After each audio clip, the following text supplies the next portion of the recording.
वो बेटियों तुमसे भी गुजारिश है, तुम्हारी औकात कुछ भी ना थी, तुम्हें जो इज्जतें मिली हैं ये मुस्तफ़ा के कदमों के सदक़े में मिली है। अगर तेरे सर से दुपट्टा उतरे तो कभी नबी के बारे में सोच लिया कर।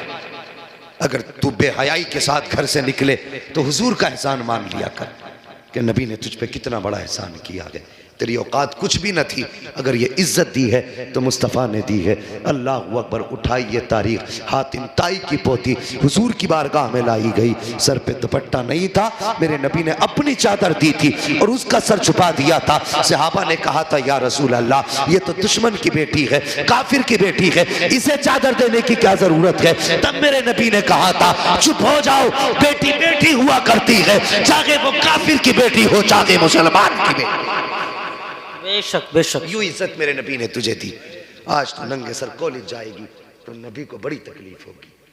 आज तू नंगे सर शादियों में जाएगी फैशन करके बेहयाई के साथ, अगर तू दूसरों की नजरों का तमाशा बनेगी तो मेरे नबी के कलेजे पे तकलीफ होगी।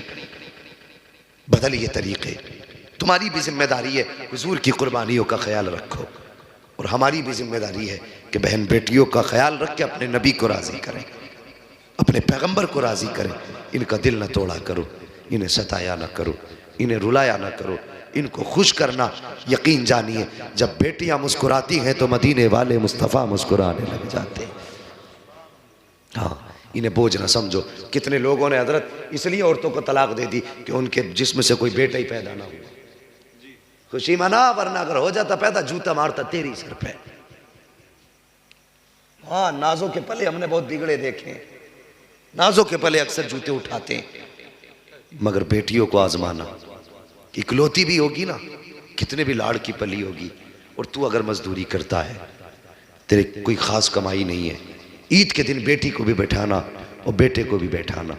पहले बेटे से कहना बता ईद पे क्या खरीदेगा, तो वो बताएगा जैसे कारी साहब के कपड़े बच्चे ने कपड़े खरीदे ऐसे मुझे चाहिए, जैसे मुफ्ती साहब के बेटे के कपड़े ऐसे मुझे चाहिए। और बेटी से कहना बेटी बता तू क्या लेगी, और अगर तू गरीब है ना, तेरे एक जुमले में बेटी तेरी पूरी ज़िंदगी पढ़ डालेगी। कहेगी अब्बा अभी 3 महीने पहले कपड़े सिलाए थे, परहेज करके उन्हीं को पहन लूँगी, उन्हीं में मेरी ईद हो जाएगी। बेशक बेशक जी बेशक। बेटियाँ कभी बाप पे बोझ नहीं होती हैं, कभी बोझ नहीं होती। तुझसे किसने कह दिया ये बोझ होती है। और सुन, जब बेटी पैदा होती है रब फरमाता है जा ज़मीन पे जा, मैं तुझे भी रोज़ी दूंगा, तेरे सदक़े में तेरे माँ बाप को भी रोज़ी दूंगा। बेशक सुभान अल्लाह। जब जलवागर हुए थे तब भी बेटियां मारी जा रही थी, आज भी बेटियां मारी जा रही हैं। सुनना, आज भी बेटियां मारी जा रही हैं।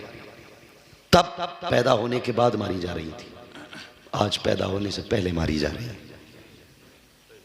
सुन रहे मेरी बात? आज पैदा होने से पहले बेटियां मारी जा रही हैं। और सुनिए, वहां सितम करने वाला बाप था, आज बाप मेहनत से पाल के देता बेटी, तो कभी बेटी जहेज के नाम पे मार दी जाती है, कभी कैश के नाम पे जला दी जाती है। क्या ये सितम रुका है? ये बीच में खत्म हुआ था, फिर हमने इसे बढ़ावा दे दिया। और कुछ इतने जालिम डॉक्टर, अल्लाह इन्हें हिदायत नसीब करे, ये दुनिया के कुत्ते हो गए, पैसे के लालच में जिंदगियां तबाह कर रहे हैं। हाँ, ऐसे ऐसे बदबख्त डॉक्टर हैं। मैं बस जरा मेरी बात दिल से सुनना, मैं कुछ पैगाम आपको देना चाहता हूं हुजूर की विलादत के दिन की महफिल के ताल्लुक से। जब बच्चे दवाओं के जरिए माँ के पेट से जाहिल नहीं हो पाते तो फिर उनके जिस्मों को काट के निकालते हैं। और जालिमों, तुमने उन बच्चों को रोने तक का अधिकार न दिया, तुम उनके जिस्म के टुकड़े कर रहे हो, पैर काट के निकाल रहे हो, हाथ काट के निकाल रहे हो। कैंचियों से तुम्हें हया नहीं आई?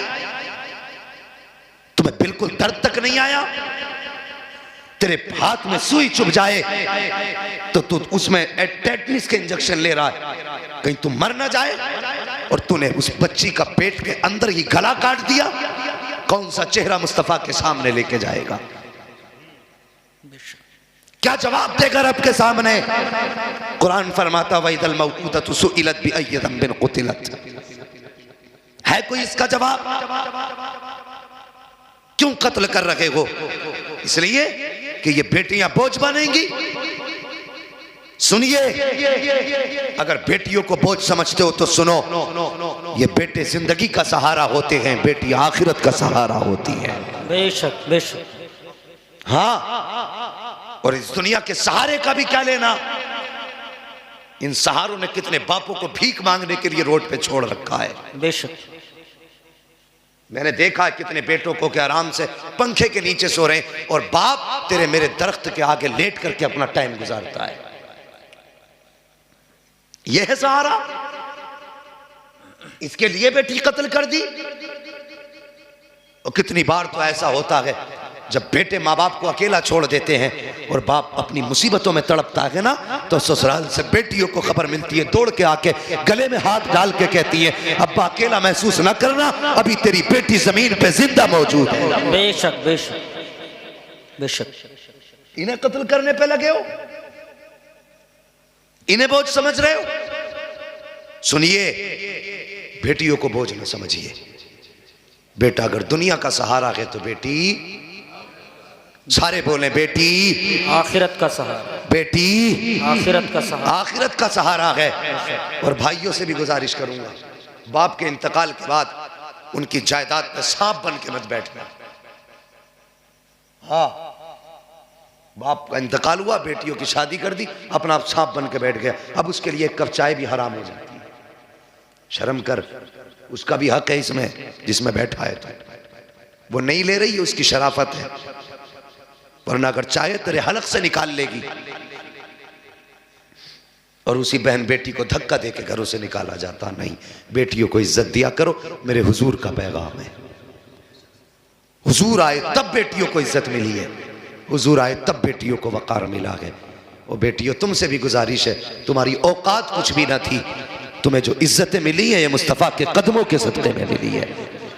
अगर तेरे सर से दुपट्टा उतरे तो कभी नबी के बारे में सोच लिया कर। अगर तू बेहयाई के साथ घर से निकले तो हुजूर का एहसान मान लिया कर कि नबी ने तुझ पे कितना बड़ा एहसान किया है।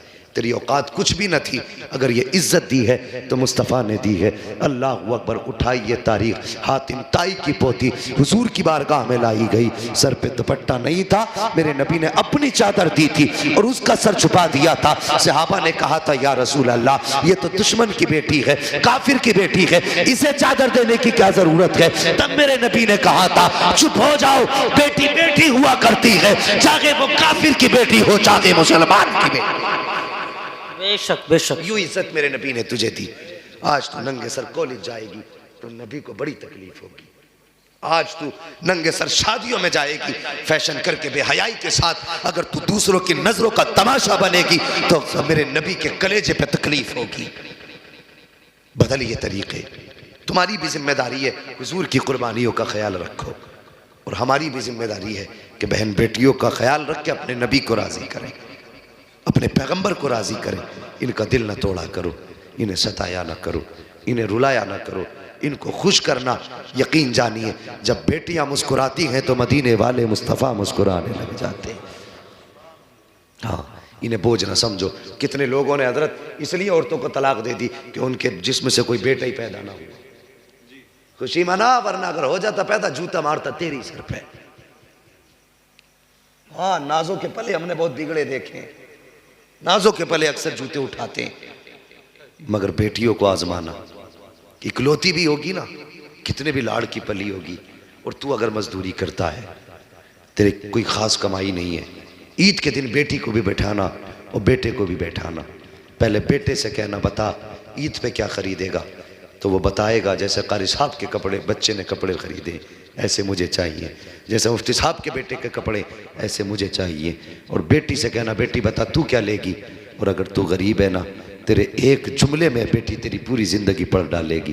कहेगी, अब्बा अभी 3 महीने पहले कपड़े सिलाए थे, परहेज करके उन्हीं को पहन लूँगी, उन्हीं में मेरी ईद हो जाएगी। बेशक बेशक जी बेशक। बेटियाँ कभी बाप पे बोझ नहीं होती हैं, कभी बोझ नहीं होती। तुझसे किसने कह दिया ये बोझ होती है। और सोन, जब बेटी पैदा होती है, रब फरमाता है, जा ज़मीन पे जा, मैं तुझे भी रोज़ी दूंगा, तेरे सदक़े में तेरे माँ बाप को भी रोज़ी दूंगा। बेशक। सुभान अल्लाह।